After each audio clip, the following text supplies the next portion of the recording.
Hey guys, Sally Tungmala here. My husband Derek and I own Auto Rehab. We've owned it for 7 years, and we've also been in the automotive industry for 15 plus years. So with all of our knowledge, we have decided to pinpoint the main questions that we're asked on a daily basis and go ahead and start putting those answers out on YouTube every single Wednesday. If you liked and shared and commented on all of our videos so that more people can see. Today, in this video, we're going to go through the question, is it okay if I continue driving when my car is overheating? This has a lot to do with your cooling system, and Derek is going to walk you through all the information you need to know about your cooling system. He's also going to answer that question plus more. So let's get started. A lot of people don't understand all the components of a cooling system. Typically, your engine is a combustion engine, so it ignites gasoline, which creates heat. There's coolant passages within the motor, and that's where coolant is allowed to circulate in order to move it out. It'll grab the heat from the engine and move it out through the your lower hose or your upper hose to the radiator, and then loop the cooled down air back into the engine. There is a water pump on an engine. That's what creates the flow.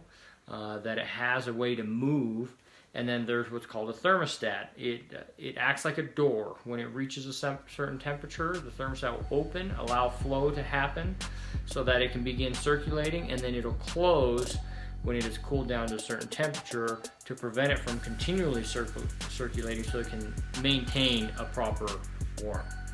In the wintertime, the thermostat is very important because that door stays shut long enough to get the coolant to an operating temperature, and that's what actually helps with your heater. Your heater in your car uses the antifreeze through a smaller heater core, which is similar to a small radiator that is put in the car, and then hot air, a fan's blown, and that hot air can be enjoyed in the cab. In your cooling system, the most common kind of thing that we replace are typically water pumps, thermostats, and radiators. Also, hoses are usually recommended during these intervals.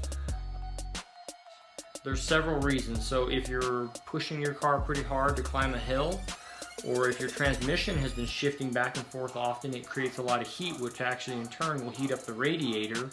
The radiator is connected to the cooling of the engine, so sometimes you'll see it on your engine coolant temperature gauge, when in reality it could be the really hot transmission making everything hotter.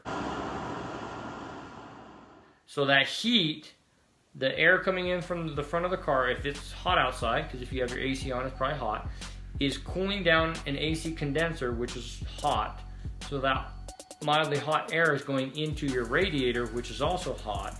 And so one key in cooling down the vehicle is if your AC is on and you notice your temperature going up, turning the air conditioning off. There is the option to turn your heater on. Turning your heater on utilizes the heater core as a radiator, so it will help to cool down the vehicle. I realize typically if you're overheating, it's probably hot outside, so you're going to have to roll the windows down. But turning the heater on is a good first or second step to cooling the engine down. If this temperature continues to rise, at that point we do recommend that you find a safe place to pull off the side of the road and shut the engine off.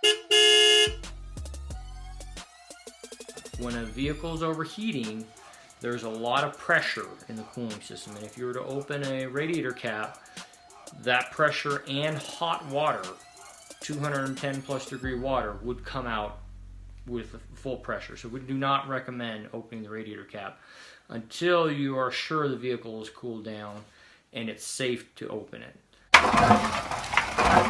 A lot of times people want to save money from getting a tow, and so they will try to limp a car along. Unfortunately, in our line of work, we see more often cars that get limped in end up being a large repair, a cylinder head gasket repair, or a motor, or something significant that's usually not very cheap. A $400 or $500 or $200 or $50 tow is much cheaper than a $2,500 head job. If it had temperature problems, we do recommend that it get towed. I realize it's very inconvenient, but the savings could be large. If you have a leak, whether it's through the water pump, thermostat, radiator, some kind of a leak is one of the #1 common problems. The second thing, which technically kind of falls into a leak, would be a cylinder head gasket failure, where it got hot and the cylinder head warped. So the cylinder head gasket is a very important part of the engine. It separates coolant from combustion and from oil. Now, when a head gasket fails, a lot of people feel that you'll see milky oil. That's not always the case. Milky oil comes from coolant and oil mixing. More often than not, we will see coolant mixing with combustion versus coolant mixing with oil. And so that's not the best way to diagnose a cylinder head gasket failure. There's no real time limit, but it's relatively fast how quickly a head gasket failure occurs. So driving with the temperature going into the red only takes a few minutes, if that, to become a very expensive repair. Sometimes people will think, I'm only a mile and a half from town and I'm just going to push it. And in that mile and a half or that few minutes, it is enough oftentimes to damage the engine, and we would prefer that you don't do that. Coolant is a mixture of both water and something that's kind of a lubricant to prevent rust, to lubricate the bearings for the water pump. And every manufacturer now has their very special coolant, and we don't recommend mixing of it. We have seen some cases where mixing of the coolants can cause it to gel up, and it ends up ruining radiators and plugging things instead of helping. So in emergencies, people have used water. It is not recommended, especially here in Flagstaff, to use water, only because in the winter times we do hit temperatures that go below freezing. If you have too much water in your cooling system and not enough antifreeze, when the temperature drops into these lower temperatures, where the water inside there freezes and expands, and it can crack blocks, push expansion plugs out, or freeze plugs out. It can cause a lot of problems. And so it is recommended. The manufacturers made the vehicle to run with antifreeze, and typically a specific kind, and that's what we recommend using.